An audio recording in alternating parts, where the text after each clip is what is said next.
அஸ்ஸலாமு அலைக்கும். நீங்கள் பேசும் ஒவ்வொரு வார்த்தையும் எடுக்கும் ஒவ்வொரு அடியும் எழுதப்படுகிறது. நபி ஸல்லல்லாஹு அலைஹி வஸல்லம் அவர்கள் கூறினார்கள், அல்லாஹ் உங்களுக்கு நியமிக்கப்பட்ட மலக்குகள் நன்மை தீமை ஆகிய செயல்களை எழுதுமாறு ஆணையிட்டான். அவர் நன்மை செய்ய நினைத்து அதை செய்யாவிட்டாலும் அல்லாஹ் அவருக்காக ஒரு முழு நன்மையை எழுதுகிறான். நபி ஸல்லல்லாஹு அலைஹி வஸல்லம் அவர்கள் அவமானங்களை சந்தித்த போதும் அமைதியாக இருந்தார்கள்.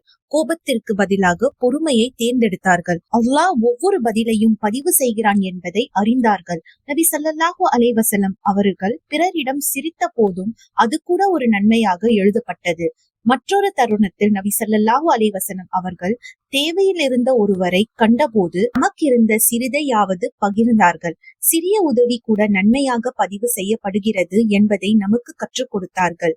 ஆகையால் இன்று ஒவ்வொரு நொடியையும் அது எழுதியபடி கணக்கில் இருக்கின்றது என்று நினைத்து வாழுங்கள். உங்கள் வாழ்க்கையின் பக்கம் நீதியின் நாளில் பெருமைப்படும் செயல்களால் பிரகாசிக்கட்டும்.